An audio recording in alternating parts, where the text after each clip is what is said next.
Yes everyone please listen.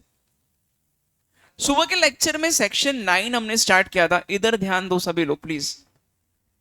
Income deem to accrue or arise in India. What is meaning of deem to? Assumed, है ना बच्चों। देखो चार situations पहले आपको बताने हैं, उसके बाद ये वाला पॉइंट फिर से हम लोग इसको कंप्लीट करेंगे, राइट? बताओ चार सिचुएशंस मैंने आपको एक टेबल बना के बताया था। तीन कैटेगरीज होते हैं रेसिडेंशियल स्टेटस में, ROR, RNOR and last is NR। ठीक है, अच्छा अब ये बताओ चार सिचुएशंस कौन से हमने डिस्कस किए थे। फर्स्ट इज अगर इनकम इंडिया में अक्री हुआ है तो तीनों को टैक्सेबल। अगर इनकम इंडिया में रिसीव हुआ है तो तीनों को टैक्सेबल। सपोज अक्रूवल और रिसीट इंडिया के बाहर हो रहा है but the business is being controlled from India, starting के दो केसेस में टैक्सेबल, लास्ट में not taxable. And last case सब कुछ इंडिया के बाहर हो रहा है, सिर्फ ROR को टैक्सेबल होगा, बाकी सब जगह नॉट टैक्सेबल। ठीक है, अब है ना, इसलिए समझना जरूरी है कि कुछ कुछ स्पेशल केसेस दिए हैं जहां पे अपनी गवर्नमेंट ने बोला है हम डीम कर रहे हैं, अगर ऐसा होता है तो इनकम इंडिया में अक्रू हुआ है, डीम कर रहे हैं। ओके, अब यहां पे उन्होंने सबसे फर्स्ट कैटेगरी सेक्शन 911 में क्या बोला था?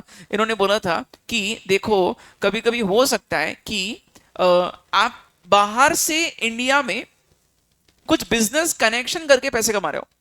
Now what is meaning of business connection? It could mean India में आके आपने सब्सिडरी लगाई, सब्सिडरी के थ्रू बिजनेस कर रहे हो, टैक्सेबल होगा। इंडिया में आके अपने ब्रांच के थ्रू पैसे कमाए, टैक्सेबल होगा। इंडिया में आके अपने फैक्ट्री सेट किया, मैन्युफैक्चरिंग कर रहे हो, भले ही पूरे पार्ट्स मैन्युफैक्चर नहीं कर रहे हो, जितना मैन्युफैक्चर किया उतना प्रोपोर्शनेट इनकम पे आपको टैक्स लगाएंगे हम लोग। ठीक है, एक और चीज, इंडिया में अगर आप एजेंट्स के थ्रू बिजनेस कर रहे हो वो भी टैक्सेबल है। Now agents could mean indenting agent, concluding agent, stocking agent, कोई भी टाइप का एजेंट है, अगर उसके थ्रू आप इंडिया में बिजनेस करते हो टैक्स लगेगा। एक चीज क्लैरिफाई किया उन्होंने, इंडिपेंडेंट एजेंट्स के थ्रू अगर आप कोई चीज बेचते हो तब हम लोग टैक्स नहीं लगाएंगे, क्योंकि अलग से वो टैक्सेबल है। कौन से किसके हैंड्स में टैक्सेबल हो रहा है? टाटा क्रोमा खुद टैक्स भर देगी। ठीक है, क्योंकि वो कौन है? रेसिडेंट है।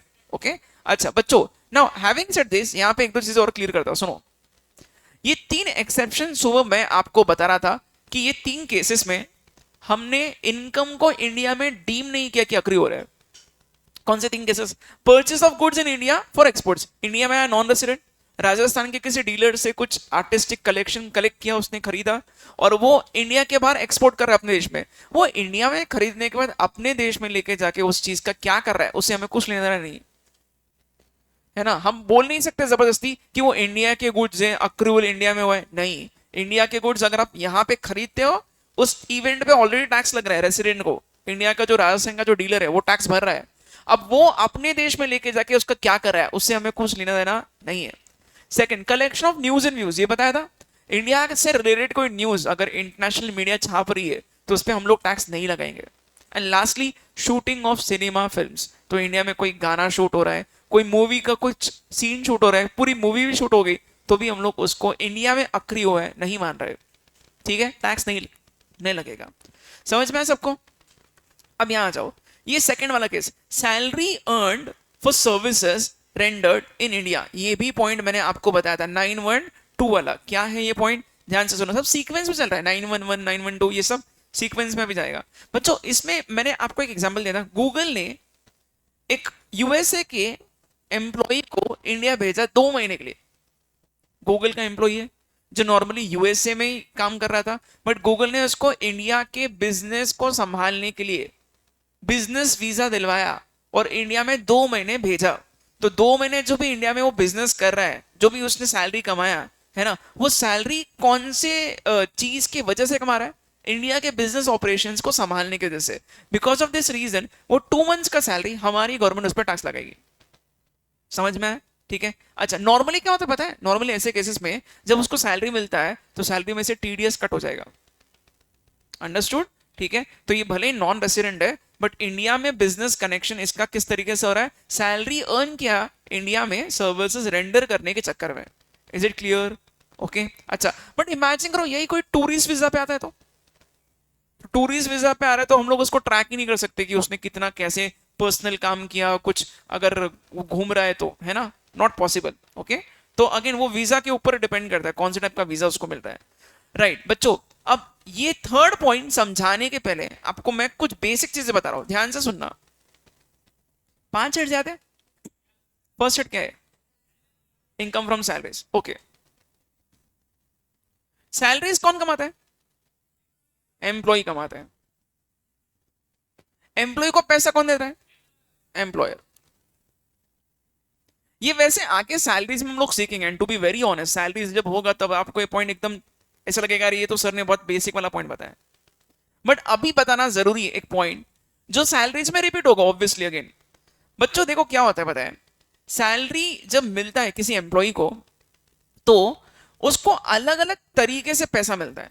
ओके, उसका टोटल करके फिर सैलरी का इनकम निकाला जाता है। ठीक है, नाउ एम्प्लॉय को एम्प्लॉयर ने बोला है कि देखो भाई आपको बेसिक पे या फिर इसको बेसिक सैलरी भी बोल सकते हैं, बेसिक सैलरी हम देंगे हर महीने का से 50,000 रुपए, 50,000 rupees per month, this is your basic पे। ओके, एक एग्जाम्पल क्रिएट करो आपके लिए। अच्छा, उसके बाद में उसको और बोला गया कि आपको हम लोग अलाउंसेस देंगे, अलाउंसेस देंगे of ₹10,000 per month. Can you just tell me what could be the difference between basic pay and allowance? किसी को पता है क्या ये टर्म्स? बेसिक पे मंथली बेसिस में मिलता है, ठीक है, स्पेशल ओकेजन पे देता है। हाँ, फिक्स सैलरी है। अच्छा,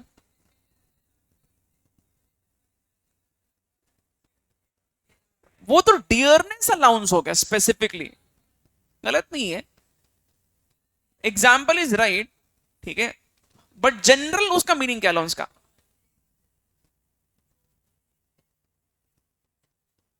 फिक्स रहता है बेसिक पे। हाँ, अलग अलग चीजें यूज करने का उसको अलाउंस मिल रहा है, टू व्हीलर यूज करने का हो गया, खाने पीने की चीजों का हो गया, है ना, महंगाई का हो गया, राइट। सी बच्चों, ब्रॉडली बता रहा हूं आपको, प्लीज लिसन वेरी केयरफुली। सबसे पहले तो बेसिक पे क्या है? बेसिक पे आई थिंक सबका अंडरस्टैंडिंग ब्रॉडली सेम ही है ना। बेसिक पे मतलब समथिंग विच इज फिक्स्ड। अगर मैं एम्प्लॉई हूं, मेरा एम्प्लॉयर मेरे को बोल रहा है देखो आपको हर महीने 50,000 मिलेगा, it means 50,000 is fixed, no question asked, है ना, 50,000 मिलने वाला ही है।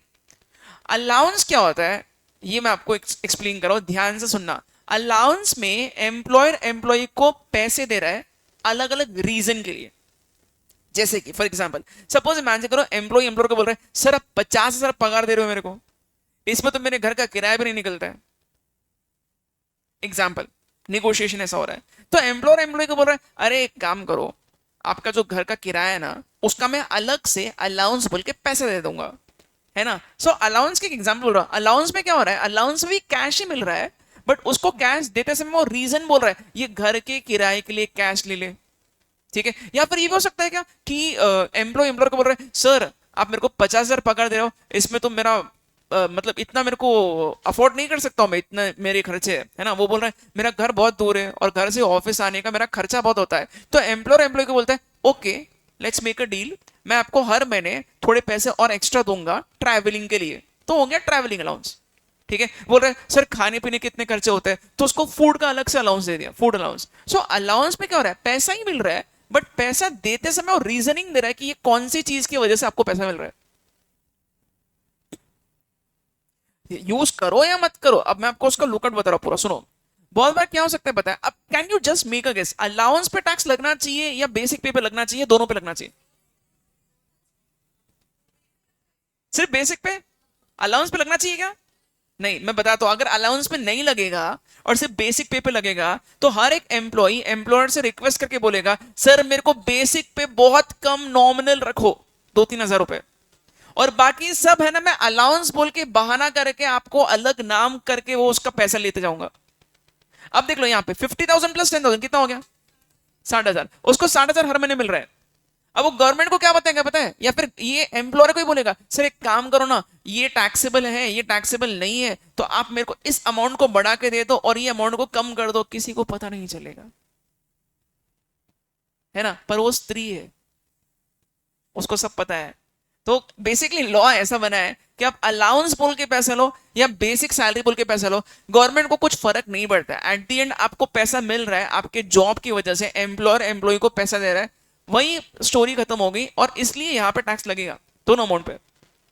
और इसलिए भी लगना चाहिए बिकॉज लोग इसमें लूपहोल ढूंढ के क्या करेंगे, बेसिक सैलरी ऑलमोस्ट नील कर देंगे और बाकी सब अलाउंस बोल के पैसे लेंगे। समझ में आया मैं क्या बता रहा हूं? So that should not happen. इसलिए फर्क नहीं पड़ता आप बेसिक पे बोल के पैसा लो या अलाउंस बोल के पैसा लो, बट आपको कॉन्सेप्ट समझ में अलाउंस एग्जैक्टली क्या होता है। ठीक है, अब एक काम करता हूं मैं, एक और टर्म है परक्विजिट। परक्विजिट सुना है? परक्विजिट नहीं सुना है? ठीक है, सुना है, ठीक है। अब देख लो, ये दो टर्म्स है, इसमें आपको थोड़ा सा डिफरेंस बता रहा हूं, allowance versus perquisites. Okay, allowance में क्या होता है, कुछ भी मत लिखो बच्चों, थोड़ा सुन लो अच्छे से, बस वहां पे एक या दो वर्ड बाद में लिख देना एंड में, अभी प्लीज सुनो अच्छे से। अलाउंस में क्या होता है, अलाउंस में नॉर्मली कैश मिल रहा है आपको, पैसा मिल रहा है, मनी मिल रहा है। कैश मतलब इसको ऐसा बोल सकते हैं, पैसा मिल रहा है आपको एम्प्लॉयर से। ठीक है, एम्प्लॉयर एम्प्लॉय को पैसे दे रहा है अलग अलग चीजों का, जैसे कि घर का किराया, उसका हाउस का रेंट का अलाउंस मिल गया, हाउस रेंट अलाउंस। ठीक है, एम्प्लॉयर एम्प्लॉय एम्प्लॉयर को बोल रहा है सर बहुत महंगाई बढ़ गई है, आप इतना पगार इतने साल से दे रहे हो, तो उसको अलग से डियरनेस अलाउंस दे रहा है। डियरनेस अलाउंस क्या होता है, महंगाई भत्ता। ठीक है, अलग अलग रीजन की वजह से उसको पैसा मिल रहा है। ठीक है, it could be for travelling, it could be for food, it could be for electricity expenses, कुछ भी हो सकता है, घर का रेंट हो गया, कुछ भी हो सकता है। अलग अलग चीजों की वजह से उसको कैश मिल रहा है। ये भी हो सकता है कि एम्प्लॉयर को एम्प्लॉय रिक्वेस्ट करके बोल रहा है सर मैंने लास्ट महीने बहुत ओवर टाइम किया था, उसका ओवर टाइम का अलग से पैसा दो, वो ओवर टाइम अलाउंस हो गया। बेसिक पे is something which is fixed, और उसके अलावा अलग अलग रीजनिंग की वजह से अलाउंस मिल सकता है। अलाउंस हर महीना फिक्स भी हो सकता है, फ्लक्चुएट भी हो सकता है, कुछ भी हो सकता है, उसमें अलग अलग cases. Now what is perquisite, अच्छे से सुनो। अब एक एग्जांपल दे रहा हूं जो अलाउंस वर्सेस परक्विजिट में क्लियर डिफरेंस करेगा। सपोज प्रॉब्लम ये है कि घर का किराया बहुत जा रहा है। ठीक है, तो सोल्यूशन क्या है, एम्प्लॉयर एक सोल्यूशन दे सकता है, ठीक है do one thing, take this money and I will term this as HRA. HRA is house rent allowance. House rent allowance, house rent allowance में क्या हो रहा है, एम्प्लॉयर एम्प्लॉय को पैसे दे रहा है और बोल रहा है ये पैसों से तू तेरे घर का किराया भर देना। ओके, उसको कुछ पता नहीं कि वो कहां रहता है, कैसे रहता है, पैसा दे रहा है बस, खत्म, घर का किराया इससे निकाल ले, हाउस रेंट अलाउंस। अलग से हेडिंग दे दिया उसने, ये घर के किराए के लिए पैसा, हाउस रेंट अलाउंस। अच्छा, इसका एक और सोल्यूशन है। प्रॉब्लम कौन लेके गया था, एम्प्लॉय, किसके पास, एम्प्लॉयर के पास। क्या प्रॉब्लम था, एम्प्लॉय एम्प्लॉयर को बोल रहा है सर इतने कम पगार में घर का किराया वगैरह बहुत ज्यादा महंगा है मेरा, और उसका प्रॉब्लम आप सॉल्व करके दो। तो घर का जो किराया का जो प्रॉब्लम है जो पे करने का, उसका एक और सोल्यूशन ये निकल सकता है कि एम्प्लॉयर एम्प्लॉय को बोलता है कि बेटा एक काम कर, तेरा रेंट मैं भर दूंगा, तू बस वो घर में जाके रहे। या तो ये हो सकता है कि परक्विजिट किस तरीके से हो सकता है, ये पैसे नहीं दे रहा है एम्प्लॉयर एम्प्लॉय को, एम्प्लॉयर एम्प्लॉय को प्रॉपर्टी दे रहा है, हाउस प्रॉपर्टी। वो बोल रहा है हाउस प्रॉपर्टी तो रहने का काम कर, बाकी इसका रेंट वगैरह जो है ना वो मैं देख लूंगा। ठीक है, इसका मतलब क्या है, यहां पे कैश दिया है या कोई बेनिफिट दिया है। whenever the problem is being solved by giving some benefit to the employee, it would be termed as perquisite। perquisite में कैश का खेल नहीं होता है, प्योर कैश कहां जा रहा है, अलाउंस पे। परक्विजिट में क्या होता है, कोई बेनिफिट पास ऑन किया जा रहा है, जैसे कि घर का रेंट का बेनिफिट कौन दे रहा है, एम्प्लॉयर, किसको, एम्प्लॉय को। या फिर ये भी हो सकता है क्या, बहुत बहुत जगह ऐसा पॉसिबल है कि एम्प्लॉयर की खुद की प्रॉपर्टी है और वो खाली पड़ी है, एम्प्लॉयर एम्प्लॉय को बोलता है अरे आपको रेंट का प्रॉब्लम है, एक काम करो ये घर में रहो, मैं आपसे रेंट चार्ज नहीं करूंगा या फिर कम चार्ज करूंगा, जो भी है। So he is trying to solve that problem of house. समझ में आया? अच्छा, एक और चीज अब देख लो, यहाँ पे हो सकता है क्या, एम्प्लॉय प्रॉब्लम लेके गया कि सर मेरा घर बहुत दूर है, ठीक है, तो मेरे को अलग से भत्ता चाहिए, कैश चाहिए, कहीं का ट्रैवलिंग का, तो ये हो गया ट्रैवलिंग अलाउंस। ट्रैवलिंग अलाउंस, ये प्रॉब्लम सॉल्व हो सकता है इजीली अगर बस खुद एम्प्लॉयर की है और एम्प्लॉयर एम्प्लॉय को बस से सर्विसेज दे रहा है टू एंड फ्रो, या फिर कार दे दिया, एम्प्लॉयर एम्प्लॉय को क्या बोल रहा है, कार ले ले और एक कार में घूम। ठीक है, अगर वो कार दे रहा है तो कार क्या है, car is not cash but this is some benefit which is being given to the employ from his employer. समझ में आया कि बच्चों मैं क्या बता रहा हूं? तो यहाँ पे भी प्रॉब्लम वही प्रॉब्लम सॉल्व हो रहा है, बट यहाँ पे कोई चीज को देकर आप प्रॉब्लम सॉल्व कर रहे हो, है ना। अगर घर का किराया बहुत ज्यादा हो रहा है घर दे दिया, एम्प्लॉयर की तरफ से वो घर आ गया, ठीक है, कार मिल रही है, तो ये सब क्या हो गया, परक्विजिट। ये सब क्या हो गया, परक्विजिट। आप देखोगे तो आपको रियलाइज होगा जो बहुत सारे मिनिस्टर्स होते हैं they get a lot of perquisites. मतलब घर गवर्नमेंट की तरफ से, नौकर चाकर गवर्नमेंट की तरफ से, है ना, कार गवर्नमेंट की तरफ से। बेसिकली वहां पे अलाउंसेस कम होते हैं, वहां पे परक्विजिट ज्यादा है। गेटिंग द पॉइंट, ठीक है। अब एक क्वेश्चन है, परक्विजिट और अलाउंस में से कौन सा टैक्सेबल होना चाहिए? आंसर इज दोनों टैक्सेबल होना चाहिए। अगर आप परक्विजिट को छोड़ दोगे, मैं बता रहा हूं आपको, अगेन मॉरल द स्टोरी वही है, अगर आप परक्विजिट को छोड़ दोगे तो हर एक एम्प्लॉय अपने एम्प्लॉयर से परक्विजिट के फॉर्म में बेनिफिट लेते जाएगा और खुद का सैलरी कम कर देगा। समझ में आया क्या? That should not happen. अब यहां पे एक चीज और बताओ, परक्विजिट के केस में और अलाउंस के केस में एक और डिफरेंस क्या है? परक्विजिट में आपको वैल्यूएशन निकालना पड़ेगा कि वो घर का रेंट का वैल्यूएशन कितना है, कार को किराए पे दिया उसका वैल्यूएशन कितना है। ये सब हम लोग सीखने वाले हैं सैलरी चैप्टर में, ठीक है। Moral of the story is that आप कुछ भी नामकरण कर दो, गवर्नमेंट टैक्स लगाएगी हर चीज पे।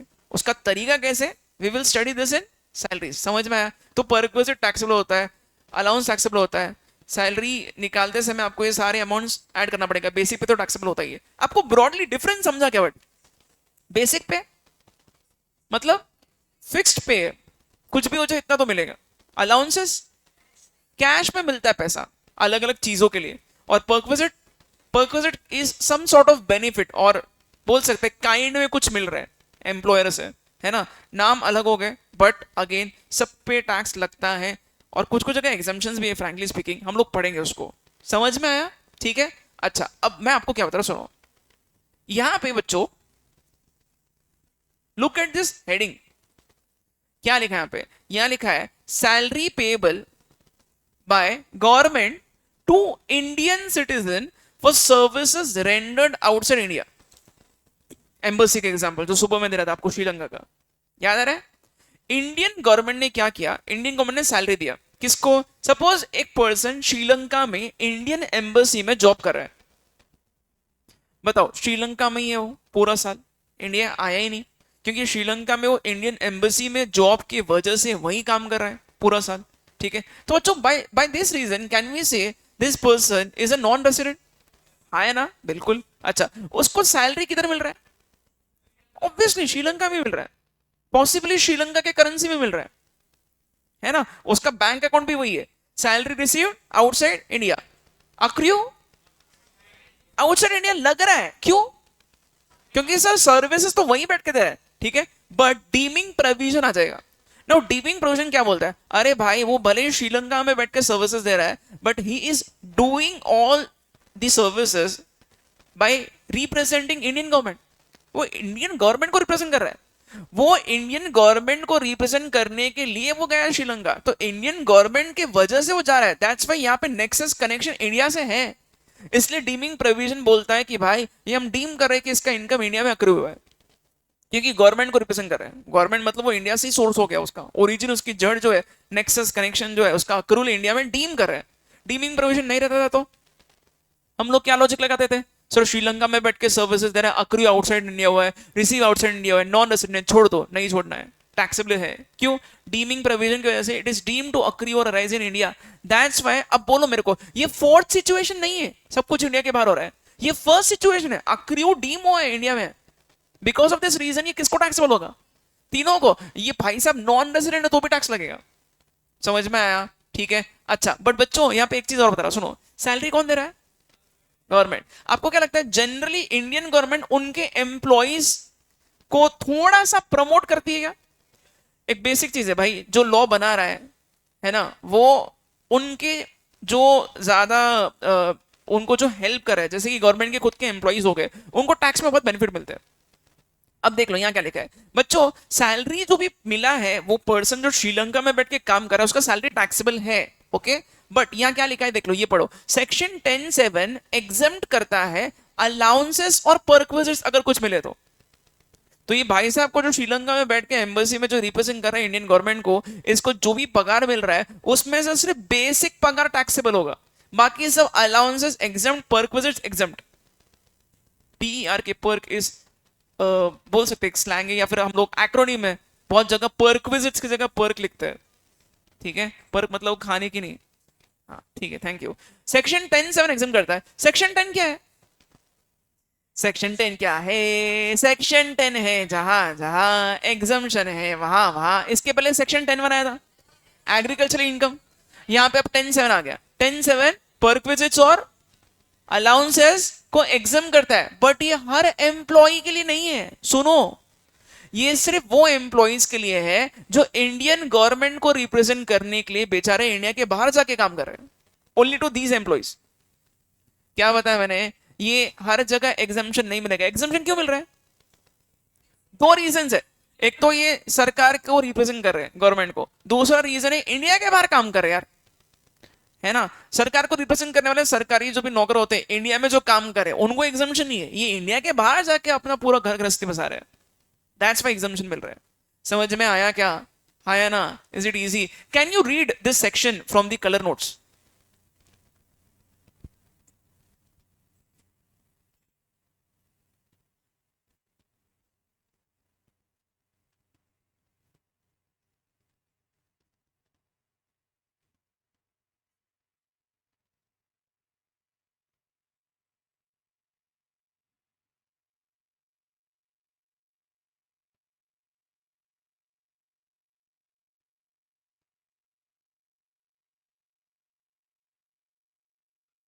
है क्या? पढ़ा क्या? अरे बोलो। इतना ही तो है यार, बस इतना ही है ना। Mister A is an Indian citizen employed by government in Indian embassy in Sri Lanka. Salary and shall be deemed as accrued in India. Only basic is taxable. Allowances and perquisites are exempt under section 10(7). समझा? बोलो। All right बच्चों, अगर इतना सबको समझ में आ गया, एक काम करते, एक क्वेश्चन ले क्या? सभी लोग आ जाओ इलस्ट्रेशन नंबर 6 पे।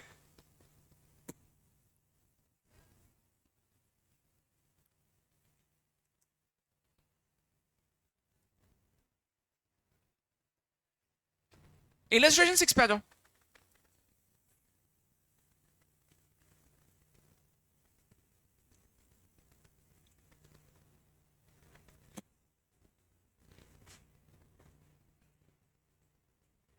ऑलराइट बच्चों, साथ में पढ़ते हैं और साथ में सॉल्व करते हैं इसको, ठीक है? पहले डिस्कस करते हैं फिर आंसर लिखते हैं, okay? Mister David an Indian citizen, age कितना है? 40 years, a government employee serving in Ministry of External Affairs, left India for the first time on 31st March 2025। कब गया इंडिया के बाहर? 31st March 25, ठीक है। अपना प्रीवियस ईयर कौन सा है? 25-26। चालू कब होता है? 1 अप्रैल 25। खत्म कब होता है? 31st March 26। ये भाई साहब इंडिया छोड़ के कब गए फर्स्ट टाइम? 31st March 25, मतलब अपना साल चालू होने के पहले ही गया इंडिया के बाहर। सही है, ठीक है। अच्छा, आगे क्या लिखा है? Due to his transfer to high commission of Canada, basically Canada चला गया और कनाडा में जाके वो एम्बेसी में काम कर रहा है, ऐसा है केस, ठीक है। He did not visit India any time during the previous year 25-26। अपने पूरे साल में इंडिया में था ही नहीं। जल्दी बताओ, अगर ये भाई साहब इंडिया में पूरे साल है ही नहीं, क्या बन जाएगा?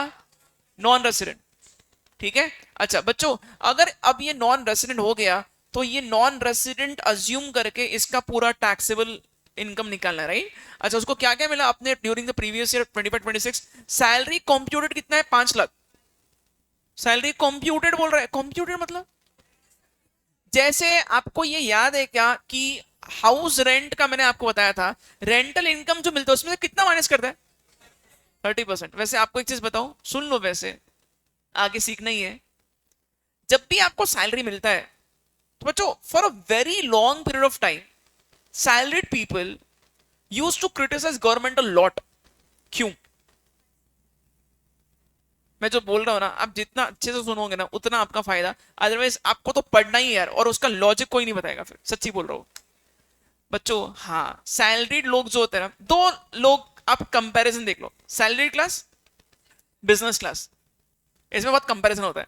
हर साल बजट में इतने सालों से क्या होता पता है? सैलरीड क्लास के लोगों के लिए कुछ ज्यादा खास, उनके लिए, उनके हेड के लिए कुछ खास बेनिफिट्स नहीं मिल रहे थे। They used to criticise government a lot. And why salaried people are so frustrated पता है? बिकॉज उनको लगता है कि उनके टैक्स से कंट्री चल रही है। Which is true to a lot of extent.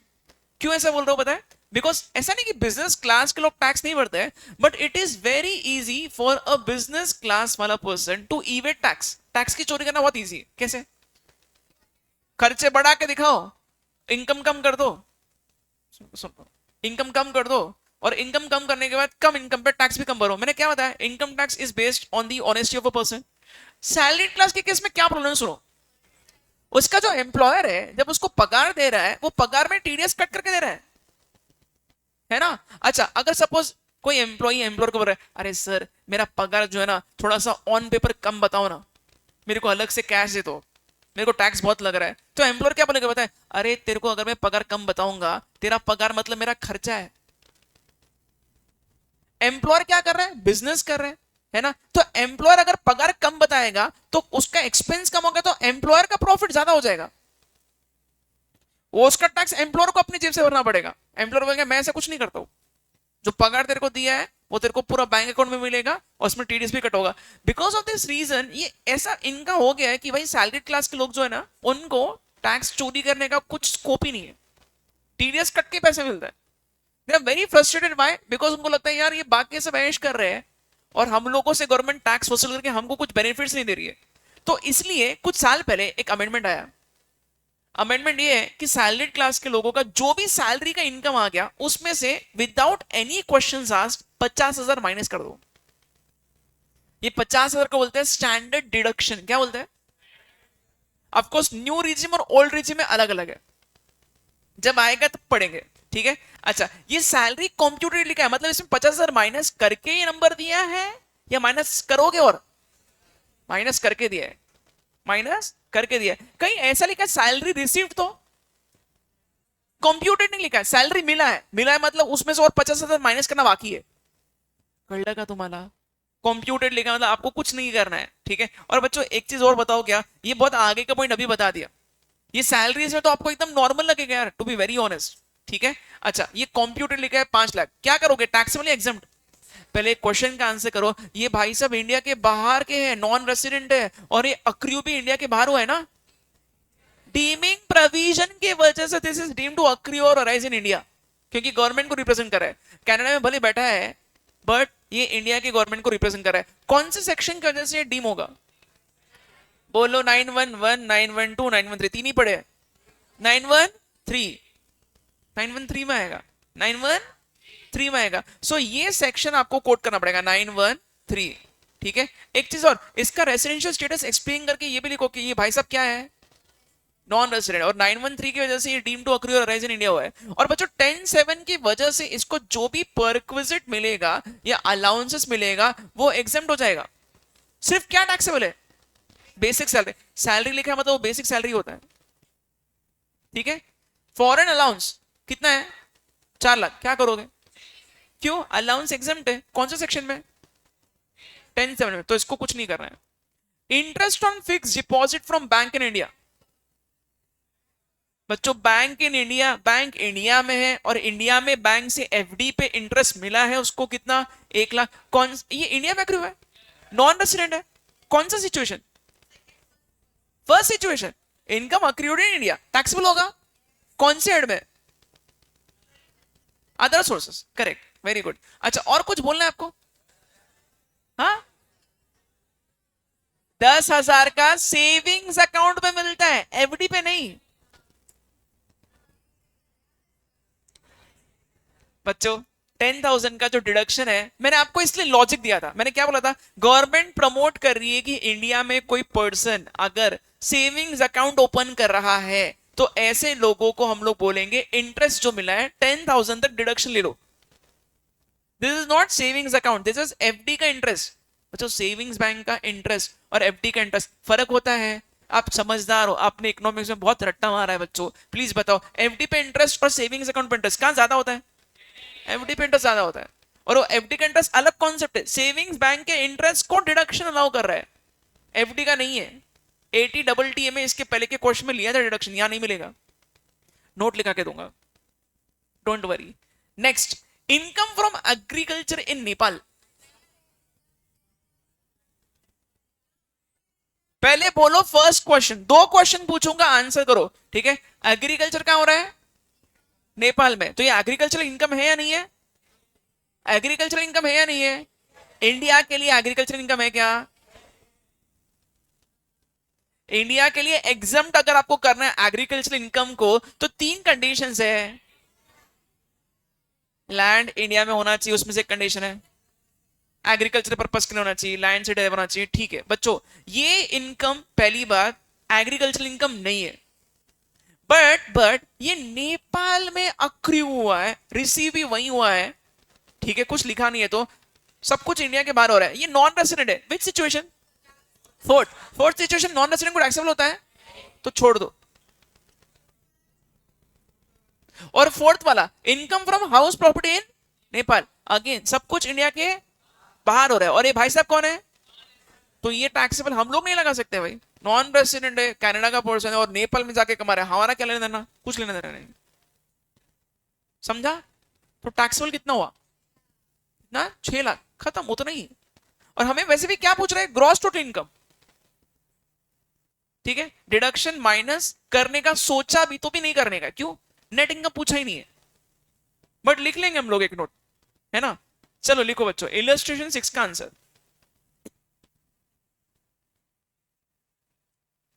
Mister David,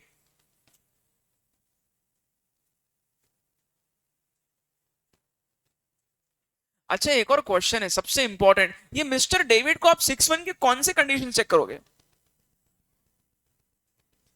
mister David को आप 6-1 के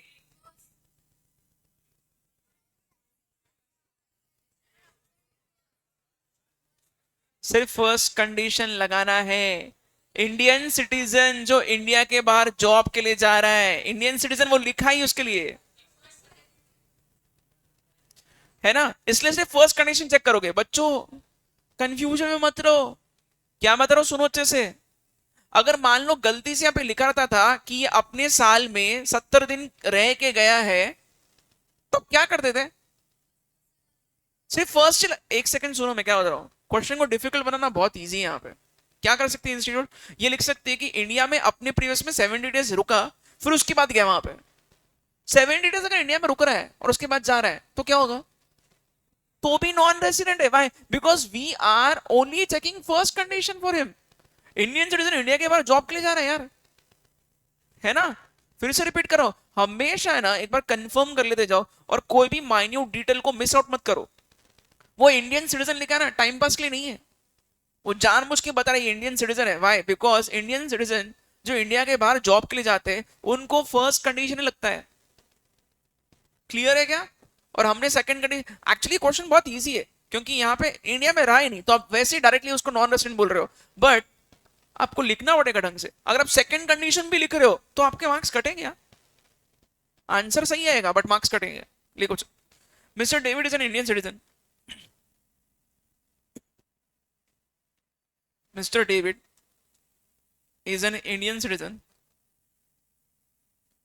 who is working outside India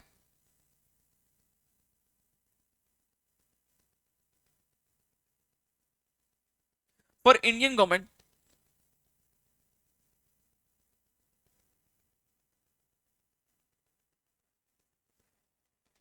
full stop.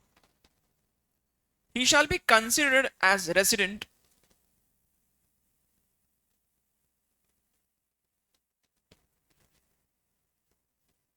he shall be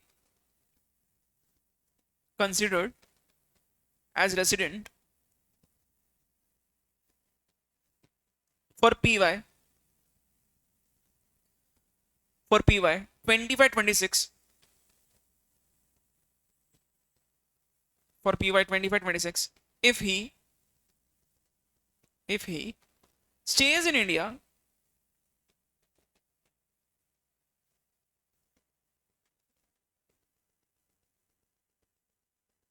if he stays in India for 182 days or more, if he stays in India for 182 days or more in PY 25-26 bracket में लिखो section 6(1).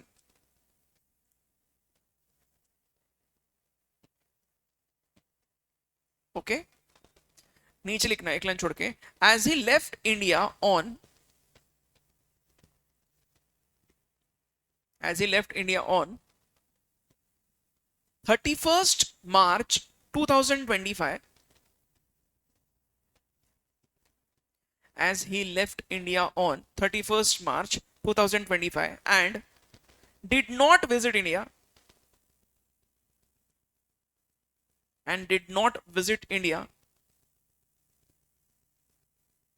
in PY 25-26,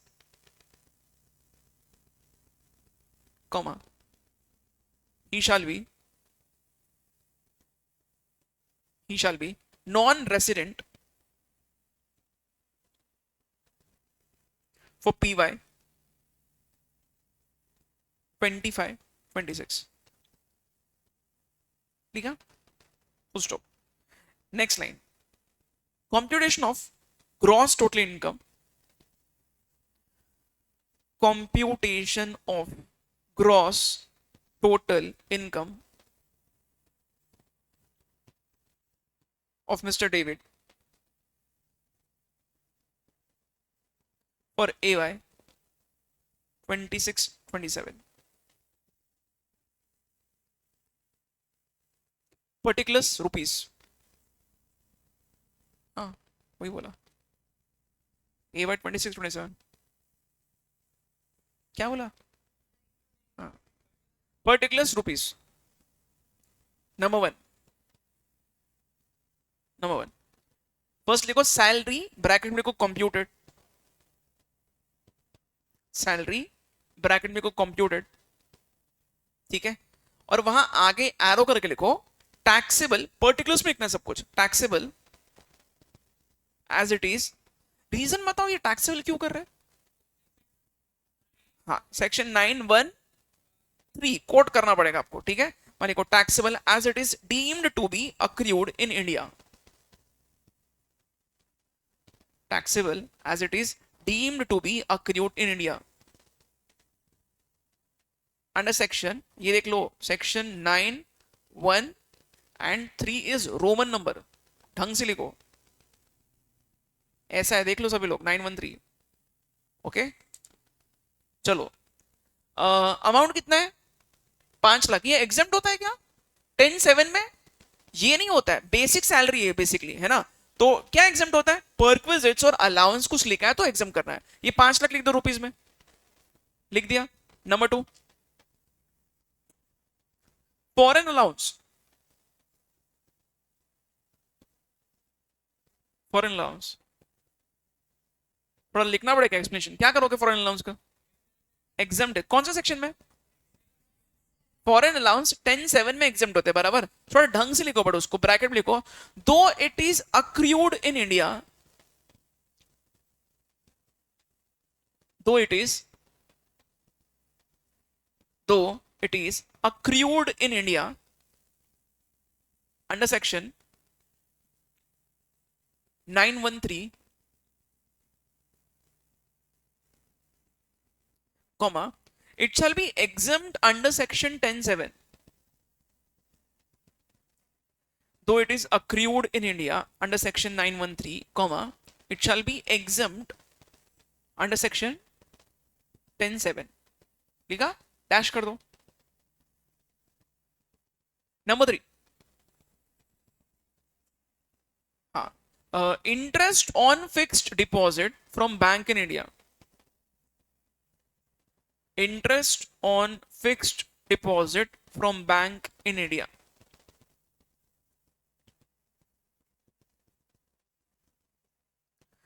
bracket में लिखो, bracket में क्या लिखोगे? Deem to accrued in India कि accrued in India? इसमें deeming provision कुछ नहीं है, तो सीधा सीधा है। मान लिखो ब्रैकेट में accrued in India, accrued in India कितना अमाउंट है? 1 लाख लिख दो। 1 लाख का एफडी है या एफडी का इंटरेस्ट है? एफडी टैक्सेबल नहीं होता है, एफडी तो आपका खुद का पैसा है, उस पर इंटरेस्ट इनकम होता है, ठीक है। नेक्स्ट, नंबर 4, क्या करोगे? Income from agriculture in Nepal लिख दो, income from agriculture in Nepal. Depend करता है आपने कितना लिखा है पर्टिकुलर्स में। पहले income from agriculture in Nepal लिखा, थोड़ा कोई बताएगा ये क्या है? ये हम लोग क्या सोच के कर रहे हैं? एग्रीकल्चर कहाँ हुआ है? नेपाल में हुआ है। पहली बात तो ये हमारे कंट्री का एग्रीकल्चरल इनकम जो 10(1) में एग्जेम्प्ट होता है वो नहीं है, क्योंकि जमीन का है नेपाल, इंडिया के बाहर। ठीक है, ये हो गया क्लियर, ये उस रीजन से एग्जाम्पशन नहीं मिलेगा। सेकेंडली यहाँ पे अब ये आपको चेक करते रहना पड़ेगा हर बार जब नॉन रेसिडेंट है कौन सा सिचुएशन आ रहा है। ये बताओ, ये income from agriculture in Nepal accrued Nepal लिखा है, अक्रूड आउटसाइड इंडिया, पैसा भी वही मिला रहेगा, कुछ नहीं लिखा है तो अज्यूम मत करो सर पैसे इंडिया में भेज सकता है ना। हाँ लिखा नहीं, बट सब कुछ इंडिया के बाहर हो रहा है, because this is last situation, for that reason non resident को टैक्स नहीं लगेगा।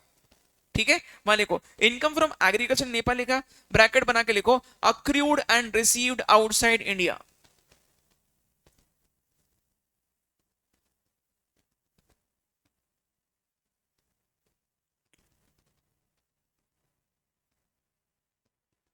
ठीक है, डैश कर दो। फिफ्थ पॉइंट सेम रिपीट करो, income from house property in Nepal लिखो, ब्रैकेट में क्या लिखोगे? Accrued and received outside India और डैश कर दो।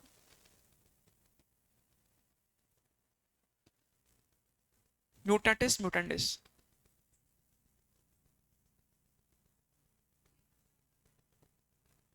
लिखना क्यों है वो? उसको इंप्लीमेंट करो।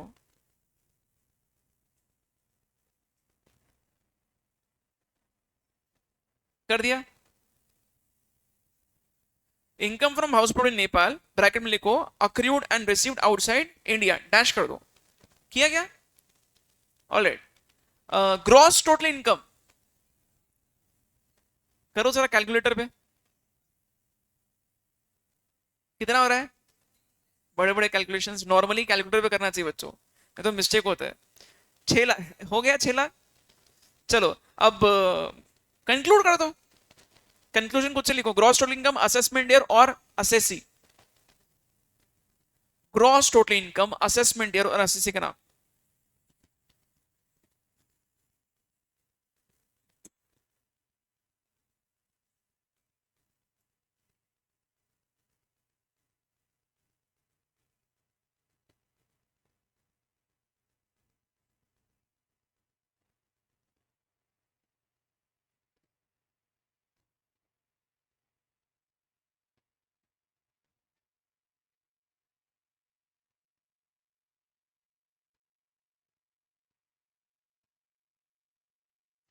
हो गया,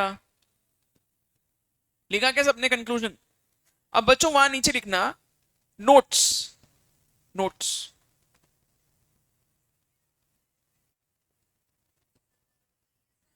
जरूरत है, do not under estimate notes, MU notes कर दो। चलो उसको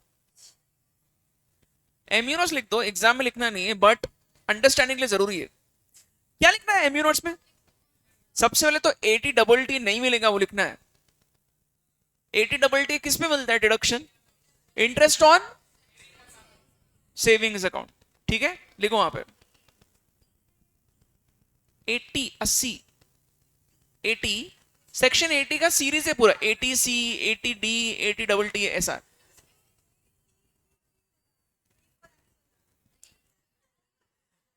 एमिनोर्स लिखो, number 1 deduction under section, deduction under section 80 TTA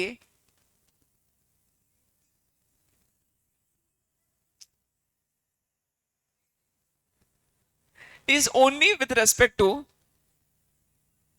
कल वर्ल्ड कप जीता आज ऐसे काम कर रहे हैं लोग, मतलब is only with respect to savings account,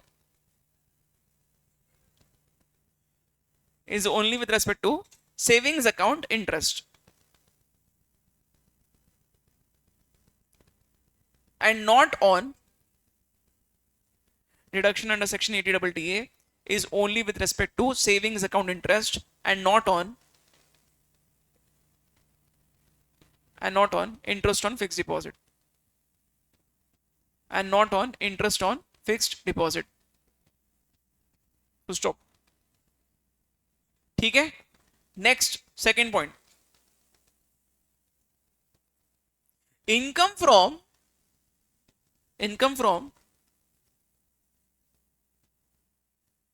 agriculture in Nepal. Income from agriculture in Nepal is not exempt under section 10(1). Is not exempt under section 10(1). वो exempt नहीं होता 10(1) में, but because Mr. David is a non-resident,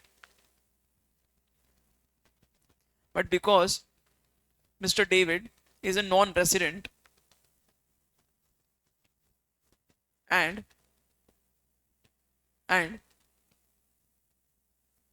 accrual and receipt is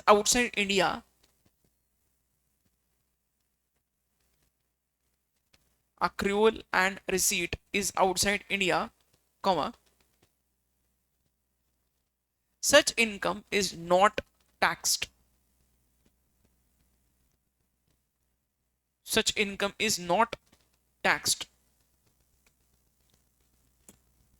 इसमें एक और interesting चीज है बच्चों, ये जो ग्रॉस टोटल इनकम है ना, बहुत सारे स्टूडेंट्स क्या मिस्टेक करते हैं मैं बता रहा हूं, सुनो. अब मैंने यहां पे पूछा है gross total income. Gross total income मतलब क्या? 5 हेड्स का टोटल होता है. Very good. अब स्टूडेंट्स क्या करते हैं बता रहा हूं, सुनो. अब कुछ बच्चे ऐसा करते हैं कि फॉरेन अलाउंस मैंने बोला है एग्जम्पशन मिलता है, वो क्या करते हैं पता है, 4 लाख ऐड करते पहले, ग्रॉस टोटल इनकम में शो करते हैं, फिर ग्रॉस टोटल इनकम के नीचे से 10(7) में माइनस करते हैं 4 लाख. ऐसा नहीं करना है. There is difference between exempt income and deduction. क्या डिफरेंस है भाई? जब इनकम ही एग्जम्प्ट हो गया उसको शो ही मत करो ग्रॉस टोटल इनकम है. ये सेम चीज मैंने आपको बताई थी, याद आ रहा है कि हमने एक एग्रीकल्चरल इनकम का रीबेट का क्वेश्चन भी सॉल्व किया है. फिर से रिपीट कर रहा हूं, जो इनकम एग्जम्प्ट होती है ना उसको शो ही नहीं करना है. जैसे कि आप देखो यहां पे हमने 3 जगह ब्लैंक किया है, पर्टिकुलर रुपीज जो कॉलम बनाया, कहां ब्लैंक किया? Specifically I am talking about 10(7). बच्चों 10(7) एग्जम्प्ट इनकम है. वो एग्जम्प्ट इनकम को हमने टोटल में शो किया गया, क्यों नहीं? एग्जम्प्ट है वो, एग्जम्प्ट इनकम को दिखाते नहीं है. और ऐसा अंडरस्टैंडिंग जरूरी है. क्यों? अगर आप उसको पहले बता के फिर नीचे से माइनस करोगे तो आपका ग्रॉस टोटल इनकम गलत आएगा. आपको ग्रॉस टोटल इनकम पूछा है, वहीं से माइनस करो, चलेगा. पर्टिकुलर्स में बाहर बेसिकली आउटर कॉलम में रुपीस में 0 आएगा, चलेगा. पर्टिकुलर्स में करो जो करना है. It should not be considered as a part of gross total income. ठीक है, वहां लिखो. चलो last point. Income which is exempt shell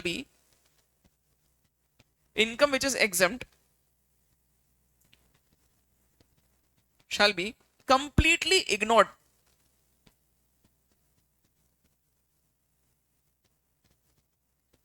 Income which is exempt shall be completely ignored and not counted in gross total income.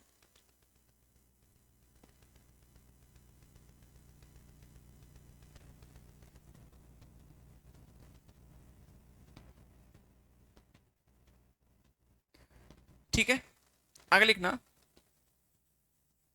Deductions on the other hand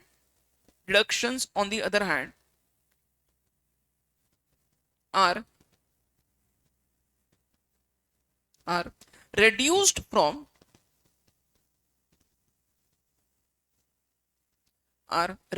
from gross total income.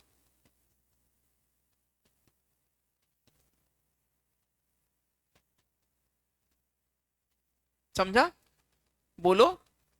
Right, perfect. बच्चों illustration 6 अगर आपको ये समझ में आ गए, everyone quickly come to that chart again. Chart को खत्म कर देते हैं आज, चलो हो जाएगा, ये ज्यादा कुछ बचा नहीं है. अच्छा, यहाँ आगे आप लोग कितने पॉइंट्स अभी तक? 3 ही हुए. ओके, फोर्थ वाला जो बहुत इजी है इसको डिस्कस करते हैं. सभी लोग ध्यान दो, यहाँ पे चालू हुआ है टैक्स अभी. ये हेड्स ऑफ इनकम स्टार्ट नहीं हुई अभी तक तो।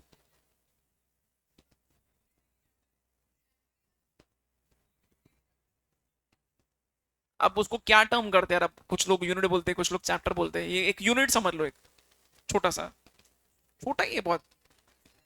चलो आ जाओ। डिविडेंड पेड बाय, 2.5 महीने लगते हैं टैक्स को कंप्लीट करने में। Dividend paid by an Indian company outside India, वो भी डिपेंड करता है, lot depends on the cooperation of students. ठीक है, इसके पहले के बैच में मैं 6-6 बजे पागलों जैसे लेता था, सुबह 6 बजे, कभी 7 बजे। संडेज को लेना पड़ेगा डेफिनेटली।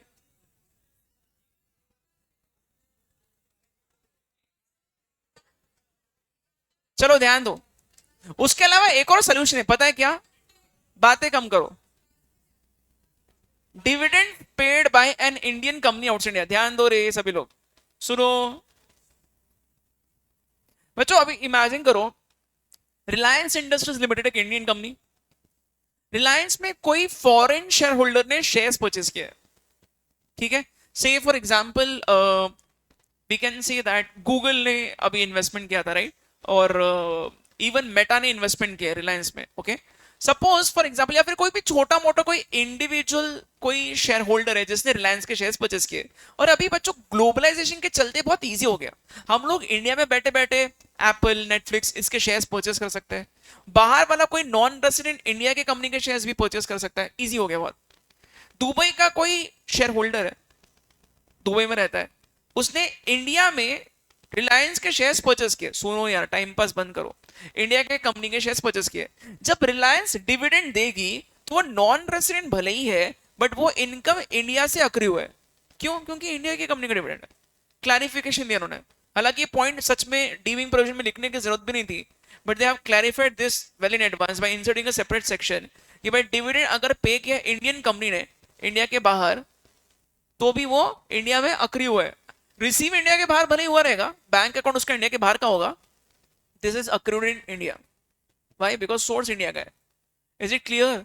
अभी इसमें कुछ लोग एक्स्ट्रा लॉजिक लगाते हैं ना, इसलिए क्लैरिफाई किया, बता रहा हूं क्या। ठीक है, वो दुबई वाला जो नॉन रेसिडेंट है वो बोल सकता है मैंने ओरिजिनली पैसा दुबई में कमाया था, वो पैसा मैंने इंडिया में इन्वेस्ट किया, क्योंकि मैं दुबई को पैसे दुबई से कमाया तो ओरिजिन दुबई से है और आउटसाइड इंडिया रिसीव हुआ है, सब कुछ इंडिया के बाहर हो रहा है, आप टैक्स कैसे कर रहे हो? हमने डीबिंग प्रोविजन लिख दिया कि बेटा ऐसा लॉजिक मत लगाओ कि पैसा कहां से कमा के कैसे इन्वेस्ट कर रहे हो, कंपनी इंडिया की है और जो डिविडेंड इंडिया की कंपनी दे रही है ऑब्वियसली अक्रू इंडिया से हुआ है। क्लियर किया उन्होंने, डीबिंग प्रोविजन में बहुत सारी चीजें जो जरूरी नहीं था फिर भी उन्होंने क्लियर कर दिया एक बार का कि भाई इंडिया की कंपनी से डिविडेंड मिलता है, हम लोग क्या अज्यूम करेंगे, इंडिया में अक्रू है। और ये सेम पॉइंट हमने जर्मनी की बॉन्ड्स का भी देखा था। अभी वो एक दो क्वेश्चन हमने सॉल्व किए, राइट? अगर जर्मनी के बॉन्ड्स में कोई इंडिया का पर्सन इन्वेस्ट करता है, भले ही इंडिया का पर्सन इन्वेस्ट कर रहा है, बट वो बॉन्ड्स कहां के? जर्मनी के, अक्रू कहां हुआ है? Outside India. सिमिलर लॉजिक से इंडियन कंपनी डिविडेंड दे रही है तो अक्रू कहां हुआ? इंडिया में। अच्छा, can you read the example? हाँ हाँ, वो पॉइंट हम लोग डिस्कस करेंगे, इनकम फ्रॉम अदर सोर्स में जाएगा तब। डबल टैक्सेशन बोल रहे हो ना, होता है। लोग थक गए बोल बोल के, लोगों गवर्नमेंट को, डबल टैक्सेशन ऑन डिविडेंड, कुछ नहीं कर सकते उसका। कहाँ लिखा है यार? ये लिखा है क्या कहीं 914? हाँ, ये वाला 914 प्लीज रीड। सिंपल वही एग्जांपल लिखा है बच्चों। मिस्टर ए नॉन रेसिडेंट है, दुबई में रहता है, शेयर होल्डर है रिलायंस का, डिविडेंड पे किया रिलायंस इंडस्ट्रीज लिमिटेड ने मिस्टर ए को डायरेक्टली उसके कंट्री में, बट ये अक्रू हुआ है इंडिया में ऐसा हम लोग मान रहे हैं, even if it is paid to him in his bank account at Dubai. समझा? पक्का? इजी है। नेक्स्ट पॉइंट पे आओ, नेक्स्ट पॉइंट पे आओ जल्दी से। इधर ध्यान दो यार, फर्स्ट बेंच, तुम लोग कितनी बातें करते हैं यार, सीरियसली तुम्हारी बातें खत्म ही नहीं होती। बातें करते की। नेक्स्ट 3 सेक्शंस बता रहा हूं, और 3 सेक्शंस में एक सेक्शन अगर फ्रैंकली आपको समझ में आ गया, सिमिलर लॉजिक आप बाकी के 2 सेक्शंस में इसको रेप्लिकेट कर सकते हो। ठीक है, एक है इंटरेस्ट का, दूसरा है रॉयल्टी का, और तीसरा है फीस फॉर टेक्निकल सर्विसेज का। ओके, बट मैं आपको एक पहले काम करता हूं, ये इंटरेस्ट वाला जो इनकम है जो नॉन रेसिडेंट अर्न कर रहा है, है ना, वो पहले एक्सप्लेन करता हूँ किस किस तरीके से ये डीमिंग प्रोविजन लागू हो सकता है। ओके, तो आप लोग डायरेक्टली आ जाओ यहाँ पे आपके नोट्स में, और ये देख लो, यहाँ आ जाओ, interest income under section 915। Okay बच्चों, ये देखो यहाँ पे बहुत इंटरेस्टिंग से केस यहाँ पे क्रिएट हुआ है। ओके, सपोज इमेजिन करो मिस्टर ए रेसिडेंट है, मिस्टर ए इंडिया का रेसिडेंट है। ये क्या कर रहा है पता है, इसने यूएसए के बैंक से लोन लिया। बैंक कहां की है, यूएसए की, यूएसए के बैंक से लोन ले रहा है। पहले क्वेश्चन का आंसर करो, कोई पर्सन ऐसा क्यों करना चाहिए यार, इंडिया के बैंक से लोन लो ना, यूएसए के बैंक से लोन क्यों ले रहे हो। इंटरेस्ट में बहुत डिफरेंस होता है, राइट, जितना डेवलप कंट्री वहां पे इंटरेस्ट रेट उतना कम। Okay, but there is another challenge that needs to be taken care of. क्या, करेंसी डिफरेंस। सच में बहुत बैंड बजाएगी, साल भर में वो डॉलर का रेट बढ़ गया तो इसको ज्यादा पे करना पड़ेगा।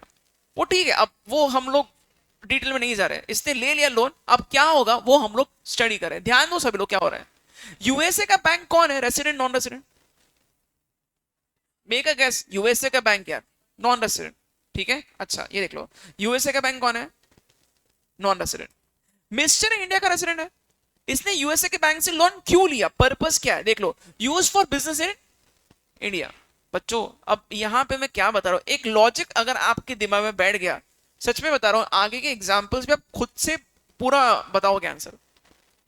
यहां पे क्या हो रहा है, अगर आप यूएसए के बैंक से लोन ले रहे हो इंडिया में बिजनेस करने के लिए, तो ये लोन पे जो इंटरेस्ट की कमाई हो रही है, पहले ये बताओ, एकदम इजी क्वेश्चन पूछ रहा हूं, ये इंटरेस्ट इनकम कौन अर्न कर रहा है, यूएसए का बैंक, बेसिकली नॉन रेसिडेंट, ठीक है। अब बोलो, नॉन रेसिडेंट की इंटरेस्ट की कमाई पे अपनी गवर्नमेंट टैक्स कब लगाएगी, नॉन रेसिडेंट को टैक्स कब लगता है, दो ही केसेस में, इंडिया में अक्री हुआ है, इंडिया में रिसीव हुआ है, ठीक है। अब यहां पे बहस ये हो सकती है कि यूएसए की बैंक ने लोन दिया है, यूएसए से वो लोन ओरिजिनेट हुआ है, तो अक्री कहां हुआ है, यूएसए में, ठीक है, और रिसीव भी उनको पैसा यूएसए में ही हो रहा है, रीपेमेंट पूरा डॉलर में हो रहा है यूएसए में, तो सब कुछ इंडिया के बाहर हो रहा है, तो आप एक नॉन रेसिडेंट को टैक्स मत लगाओ। बट अपनी गवर्नमेंट देख लो यहाँ पे क्या कर रही है, अपनी कौन बोल रहे हैं, सुनो, ये जो रेसिडेंट ने जो लोन लिया है, ये लोन कहां खर्च हो रहा है वो चेक करो, ये लोन यूज हो रहा है, the very important part here is India के बिजनेस के लिए। वो पैसा आप कहां स्पेंड कर रहे हो, इंडिया के किसी बिजनेस के लिए, बिकॉज वो लोन का पैसा उसका पर्पस स्पेंड करने के लिए हुआ है इंडिया के बिजनेस पे, उसका नेक्सस कनेक्शन जो अक्रूवल हुआ है, ओरिजिन हुआ है, वो इंडिया से। फॉर दिस रीजन हम लोग इसके इंटरेस्ट इनकम को इंडिया में अक्री हुआ है ये बोल के टैक्स करेंगे। लॉजिकल है ना यार, ठीक है, वो पैसा इंडिया में स्पेंड कर रहा है इंडिया के बिजनेस के लिए, that's why this is accrued और अराइज्ड इन इंडिया, डीम कर रहे हैं। डीमिंग प्रोविजन क्यों लिखा है, बिकॉज यहाँ पे बहस ये हो सकती है कि बैंक वहां की है तो अक्रूल वहां हुआ है क्योंकि उसने वहां से लोन दिया है, नहीं ऐसा नहीं करने का, वो पैसा जो है ना वो ये क्यों ले रहा है, उसका पर्पस देखो, ये रेसिडेंशियल स्टेटस इसका मैटर नहीं करता है, आपको पर्पस चेक करना है सिर्फ, ठीक है। ये कौन से पर्पस के लोन लिया, इंडिया में बिजनेस करने के लिए, that's why for this reason this is deem to accrue or arise in India, taxable हो गया वो। क्यों टैक्सेबल हुआ, दिस इज विच सिचुएशन बताओ, नॉन रेसिडेंट का इनकम ऑन हो रहा है, कौन सा सिचुएशन है चार में से, फर्स्ट डीमिंग प्रोविजन आ गया, समझा क्या, ठीक है। यहां लिखा है interest earn by bank in USA shall be deemed as accrued in India under section 915। अब हाँ, आगे का नहीं है, this is actually very straight forward.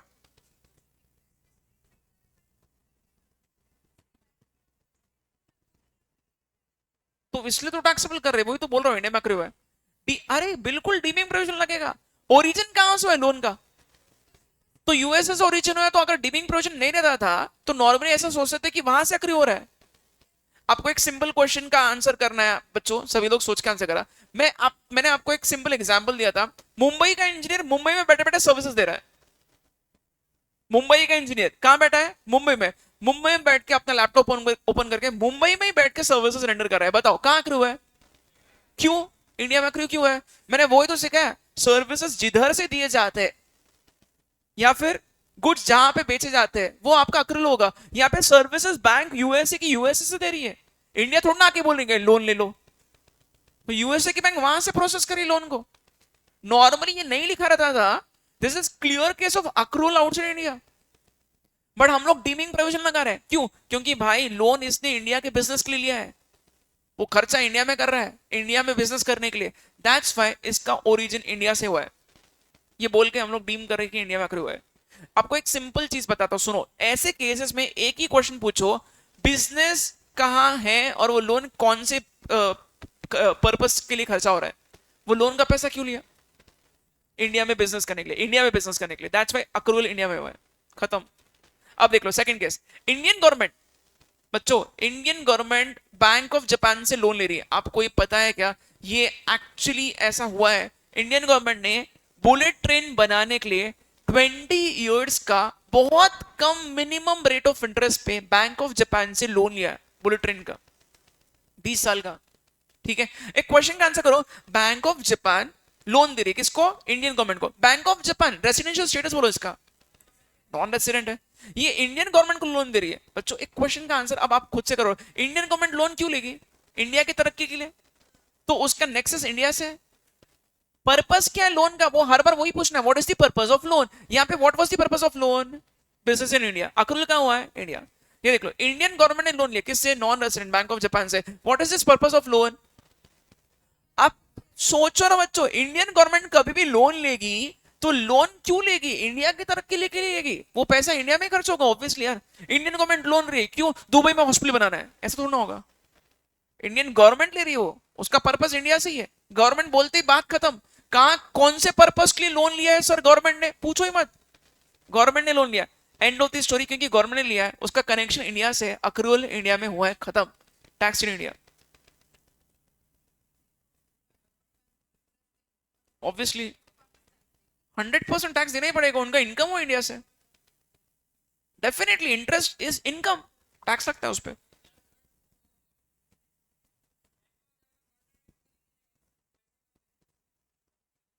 वो जो भी, वो आपस में उनका कुछ एक्सेप्शन क्रिएट करना है तो कर सकते हैं, but we are just reading the provisions as is basis पे, जो लिखा है वो बता रहा हूं।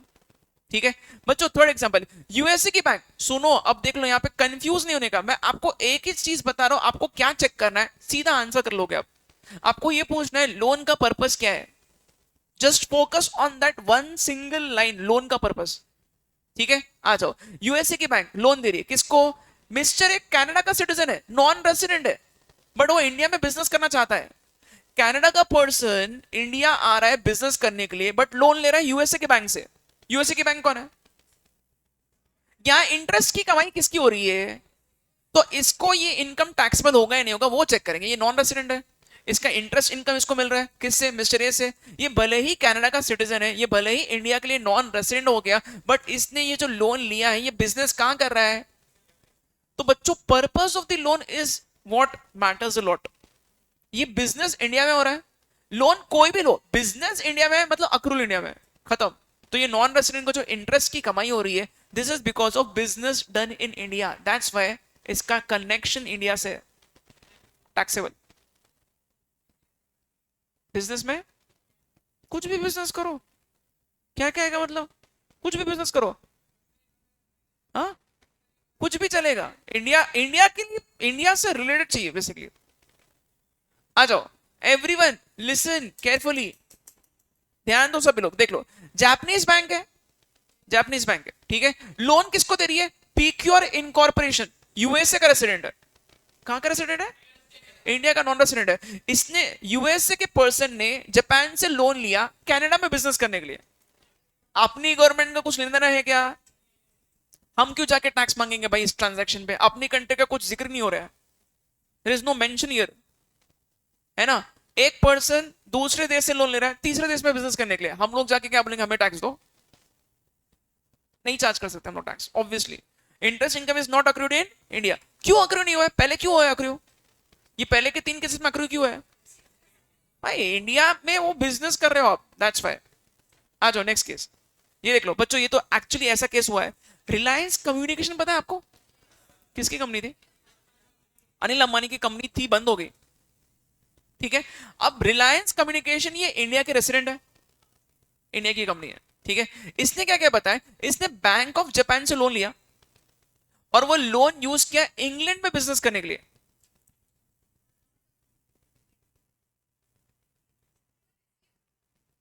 एक सेकेंड, आपको यहां क्या कंफ्यूजन होगा मैं समझ सकता हूं, ध्यान से सुनो, गड़बड़ मत करो please. The moment you are in hurry वो आंसर रॉन्ग आएगा। पहले ये बोलो, ये पूरे प्रोसेस में इंटरेस्ट कौन कमा रहा है ये बताओ। ऑब्वियसली बैंक ऑफ जापान, इसकी कमाई हो रही है। ये कौन है?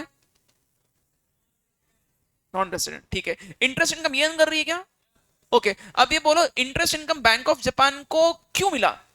क्योंकि उसने लोन दिया। वो लोन कौन से पर्पस के लिए यूज हो रहा है? Again ask always this question, कौन से पर्पस के लिए? इंग्लैंड में बिजनेस करने के लिए। तो इसका अक्रूल इंडिया में हुआ ही नहीं है। अगर ये रिलायंस कम्युनिकेशन ने बैंक ऑफ जापान से लोन लेके इंडिया में कोई बिजनेस चालू किया रहता था, तो अक्रूल इंडिया में होने की वजह से वो deem to accrue or arise in India करते थे और टैक्स लगाते थे। Are you getting the point? बहुत सिंपल है बच्चों, कंफ्यूज होना ही नहीं है। एक ही क्वेश्चन पूछना है खुद को कि वो लोन का पर्पस क्या है, वो लोन कौन से पर्पस के लिए यूज हो रहा है? इंडिया में बिजनेस करने के लिए हो रहा है? यस आंसर है अक्रूड इन इंडिया। इंडिया के बाहर कुछ बिजनेस चल रहा है, हमारा कुछ लुकआउट नहीं है वहां पे, अक्रूड आउटसाइड इंडिया। समझा? ठीक है, यहां लिखा है interest income is earned by Bank of Japan is not taxable as it is accrued outside India. Is it easy? इसको रिपीट करेंगे हम लोग कल। Will stop.